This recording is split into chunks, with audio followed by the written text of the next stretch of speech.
પાકનું આગમન થઈ ચૂક્યું છે। સમગ્ર જિલ્લામાં કેસર કેરીની આવક એપીએમસી માર્કેટમાં થઈ રહી છે।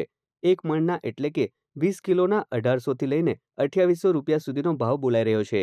કેરીનો પાક ઓછો ઉતરવાના કારણે ભાવો આસમાને પહોંચ્યા છે। તો બીજી તરફ નવસારી જિલ્લાની પૂર્વ પટ્ટી વિસ્તારમાં 10 થી વધુ ગામોમાં કેરીના ચોરો સક્રિય થયા છે।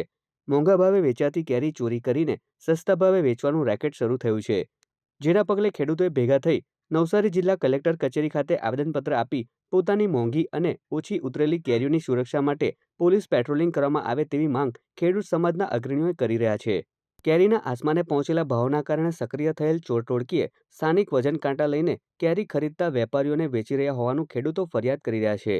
કેરી ચોરોને ડામવા માટે પરવાનગી વિના અથવા તો એપીએમસીના લાયસન્સ વિના કેરી ખરીદનાર સામે કાર્યવાહી કરવામાં આવે અને વાડી વિસ્તારમાં પેટ્રોલિંગ વધારવામાં આવે તેવી માંગ કરવામાં આવી છે। અમે બધા 2 દિવસ પહેલાં બધા ખેડૂત ભેગા થયા અહીંયા અને બધાએ સમસ્યા એક કેરી ચોરી કરવાની સમસ્યાનો વાત ચાલુ કરી। તેમાંથી એવું નીકળ્યું કે લોકોની બધી વાડી ધીરે ધીરે ખાલી થઈ ચાલી, કારણ કે બધી કેરી થોડી થોડી કરીને ચોરાઈ ચાલી।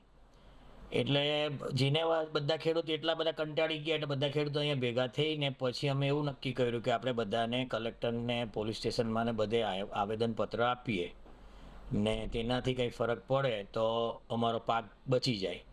એ અમારી અત્યારે ગણતરી કરીને આજે અમે આવેદનપત્ર આપવા ગયા।